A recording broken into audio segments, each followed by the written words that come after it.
Ethan writes in to Beyond at ign.com and says, I've been contemplating getting Valiant Hearts. Seems like a great game for me. However, I'd rather play it on the Vita than on the PS4.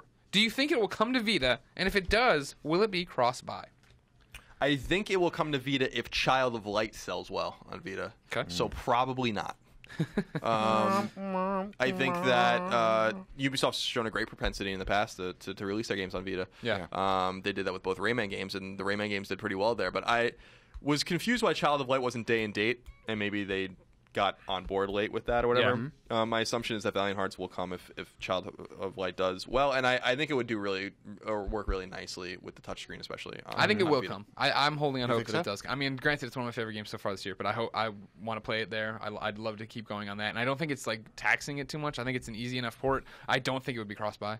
Child of Light wasn't cross-buy, No. So why would this one be cross-buy? I've been stuck playing something for work, but that's the next one on my queue. I cannot wait to play Valiant Hearts. It's good. It's that music, man. Yeah, it's a fantastic game. Yeah. It really hits is. you right in the feels. I love the feels. Too.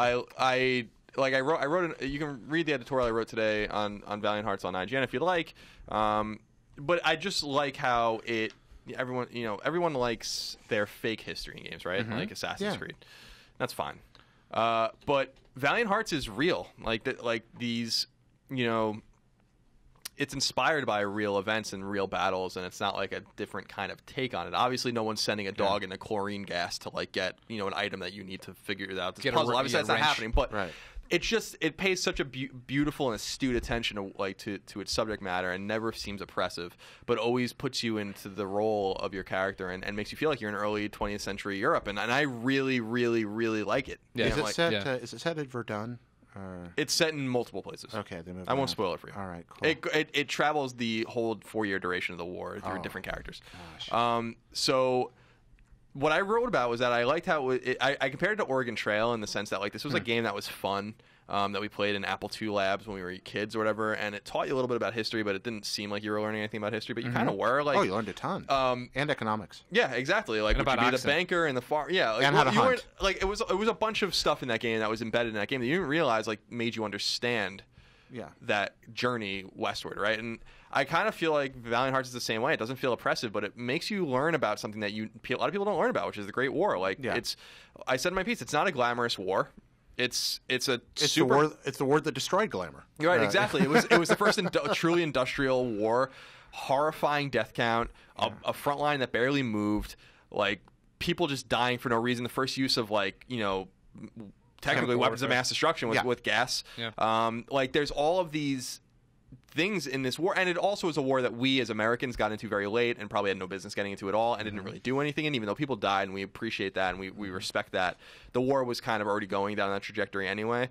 But there's so much fascinating stuff within the war and why it happened, and the fact that it obviously directly led to the rise of the Nazis and World War II. That it shaped the last 100 years. Really exactly. did. Treaty of Versailles. The Weimar Republic leads to Nazi Germany and all these kinds of things. So there's a reason to learn about World War I, but it's also just an interesting battle that war that a lot of people don't talk about because you can't play it as a shooter. It was the death of optimism. It was the end of the serious socialist movement across most of the world. It was the place where our poets went from people who talked about what was possible to people who talked about what wasn't possible. It changed us as a species. And I think that anything that's going to tie us into that, I'm sitting here why am I not playing this right now? I need to run out the door and do this. You're gonna like it. And after I beat it, I went and downloaded a book.